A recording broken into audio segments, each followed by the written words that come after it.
सब लोग रहिए। मिठुन भितरे आओ।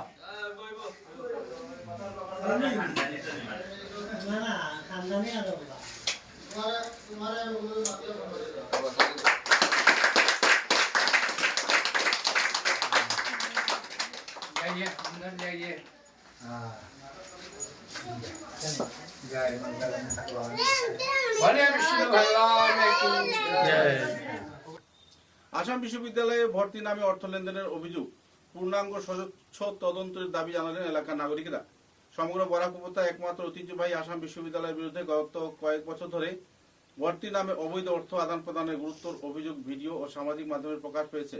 মাস্টার্স বিভাগে ভর্তিতে প্রত্যেকটি সিটে মোটা অঙ্কের টাকা বিনিময়ে বিক্রির অভিযোগ এসেছে এবং একজন ছাত্র ইউনিয়ন সভাপতি যার নাম রাজ কিঙ্কর চক্রবর্তী তার বিরুদ্ধে গুরুতর অভিযোগ উত্থাপন হয়েছে। বিশ্ববিদ্যালয়ে ভর্তির এই কেলেঙ্কারি বিষয় নিয়ে পূর্ণাঙ্গ ন্যায়সঙ্গত স্বচ্ছ তদন্ত দ্রুত পরিচালনা করা হোক, এ ব্যাপারে দোষীদের চিহ্নিত করা হোক দাবি জানিয়েছেন ভুক্তভোগীরা।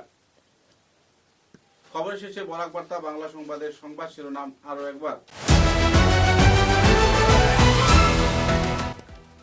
ভারতীয় রেলওয়ে মালগোদাম শ্রমিক সংঘ এবং অন্যান্য সংগঠনের উদ্যোগে শিলচরে শ্রম আইন ও সামাজিক সুরক্ষা নিয়ে আয়োজিত হল সচেতনতামূলক কর্মসূচি।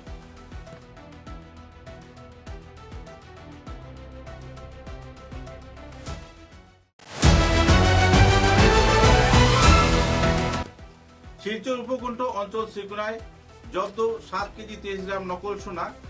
আশিস কুমার রায় নামের এক তস্করীকে করা হল গ্রেফতার।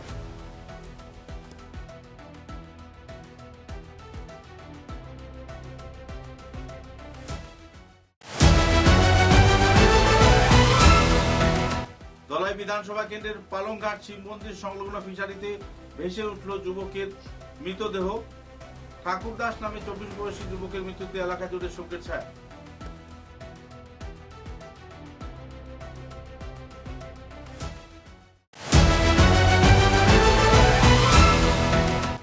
শিলচর শহরের বুদ্ধিজীবী এবং বিভিন্ন সংগঠন কর্মকর্তাদের উপস্থিতিতে ক্ষুদিরাম বোস প্রতিমূর্তির নিচে শহর জুড়ে স্পা বন্ধ করার দাবিতে আয়োজিত হল বিক্ষুব্ধ নাগরিক সভা।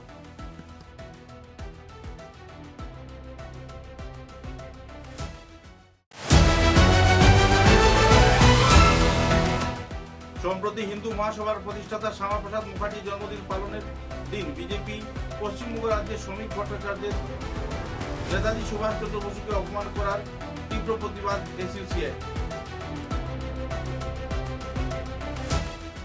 এখনকার মতো বরাক বার্তা বাংলা সংবাদ এ পর্যন্তই। নমস্কার।